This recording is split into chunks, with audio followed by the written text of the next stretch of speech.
All right, so I'm coming back on to talk to you a little bit more about talking to your kids about grief. I introduced that idea in the last video, but I really want to help you be equipped to have that conversation with your kids.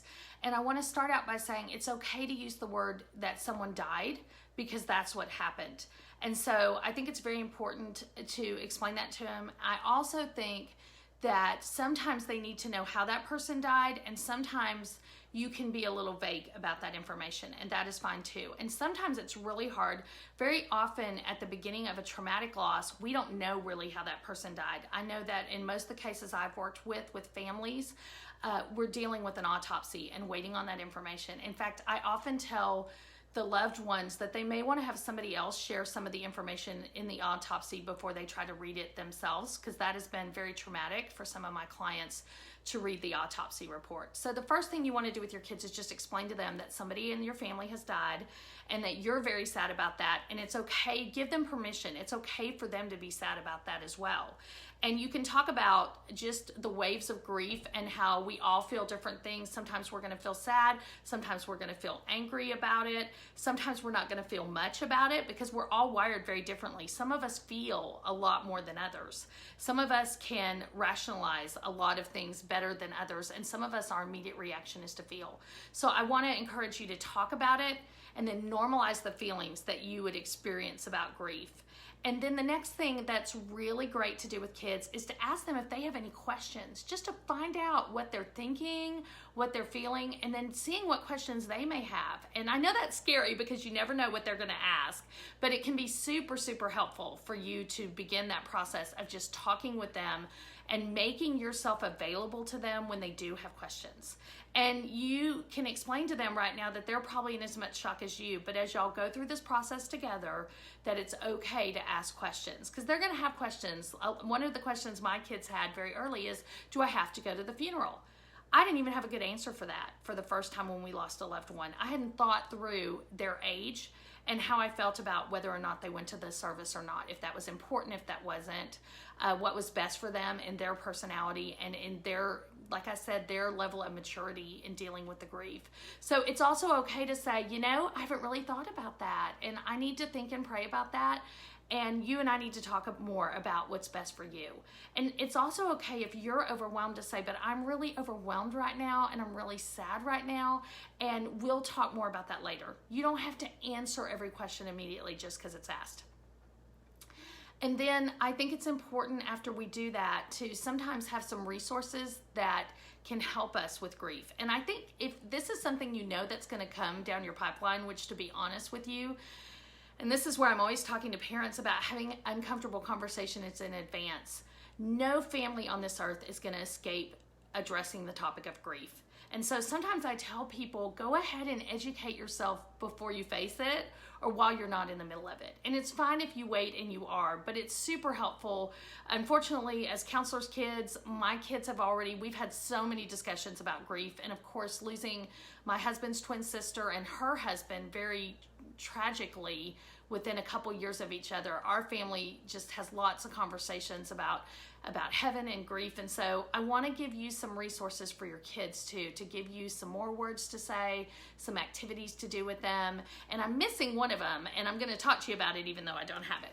But this is one I used as a school counselor a lot. I used to be a school counselor, and I would come in and train other school counselors on dealing with grief. And this book, When Dinosaurs Die, it's a great book. It's a simple book.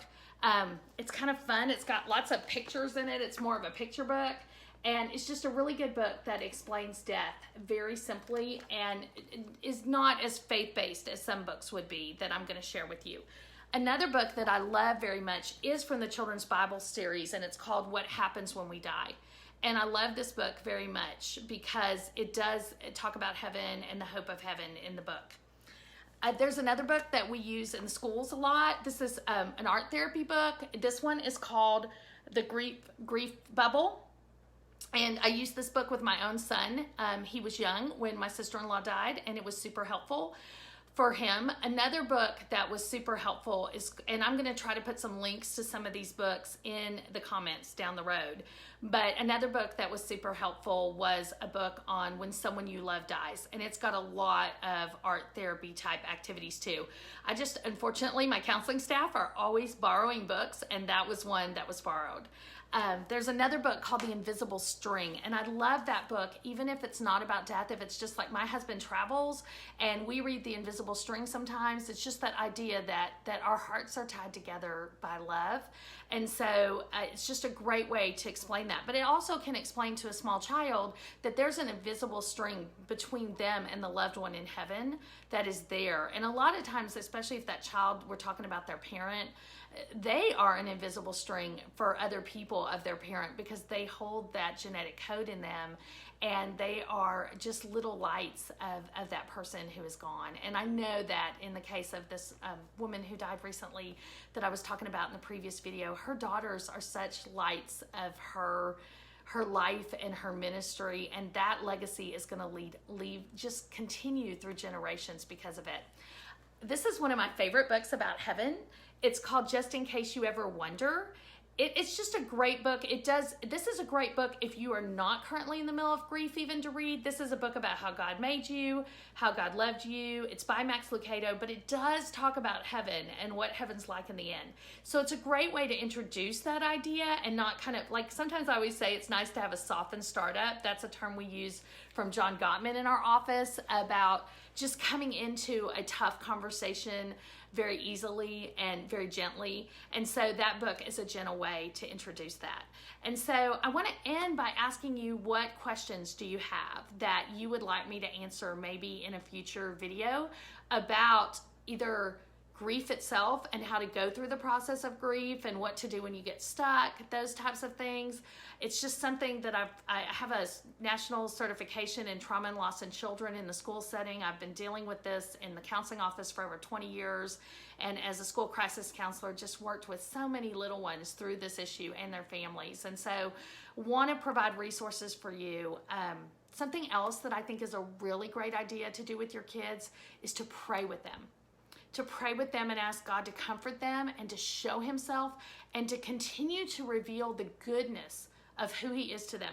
Because often when we lose someone, we get mad and we wonder if God took them. I heard some people say some I think they thought it was comforting things to my nieces and nephews at the funeral service during my sister-in-law's death.